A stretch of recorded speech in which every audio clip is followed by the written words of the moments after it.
Hello friends, milk ಪೌಡರಿಂದ ಒಂದು ಬರ್ಫಿ ಮಾಡೋದು ತುಂಬ ಈಸಿ. ಏನಷ್ಟು ಕಷ್ಟ ಇಲ್ಲ, ಟೇಸ್ಟಿಯಾಗೂ ಇರುತ್ತೆ, ಚೆನ್ನಾಗಿ ಬರ್ಫಿನೂ ಬರುತ್ತೆ. ಅದಕ್ಕೆ ಎರಡು ಕಪ್ಪು ಮಿಲ್ಕ್ ಪೌಡರ್ ತೊಗೋಬೇಕು.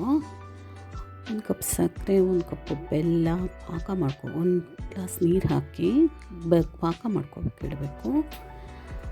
ಹಾಲು ಪೌಡರ್ಗೆ 1 ಗ್ಲಾಸಷ್ಟು ಕರಗಿಸಿರೋ ತುಪ್ಪ ಹಾಕಿ ಸ್ವಲ್ಪನೇ ಹಾಕಿ ಜಾಮೂನ್ ಹಿಟ್ಟು ಥರ ಇದನ್ನು ಕಲಿಸ್ಕೋಬೇಕು. ನೀಟಾಗೆ ಕಲಿಸ್ಕೋಬೇಕು. ಮುದ್ದೆ ಥರ ಏನು ಮಾಡಬಾರ್ದು, ಸುಮ್ಮನೆ ಅದಕ್ಕೆ ಮಿಕ್ಸ್ ಮಾಡ್ಕೋಬೇಕು, ಚೆನ್ನಾಗಿ ಮಿಕ್ಸ್ ಮಾಡ್ಕೋಬೇಕು. ಅದನ್ನು ಗಂಟಿಲ್ದಾಗೆ ನೀಟಾಗಿ ಮಿಕ್ಸ್ ಮಾಡಿಕೊಂಡು ಪಾಕ ಬಂದಿದೆಯಾ ನೋಡೋಣ ಫ್ರೆಂಡ್ಸ್. ಪಾಕನ ಸ್ವಲ್ಪ ನೀರಿಗೆ ಹಾಕಿದ್ರೆ ಅದು ಕರ್ಗೋದ್ರೆ, ನೀರಲ್ಲಿ ಮಿಕ್ಸ್ ಆದರೆ ಪಾಕ ಬಂದಿಲ್ಲ ಅಂತ.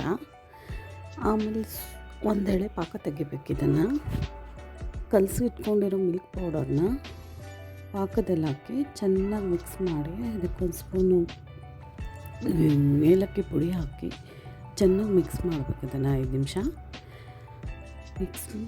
ಮಿಕ್ಸ್ ಮಾಡಿ ಅದು ತಳ ಬಿಟ್ಕೊಂಬರುತ್ತೆ, ತುಪ್ಪ ಎಲ್ಲ ತೇಳ್ಕೊಂಬರುತ್ತೆ.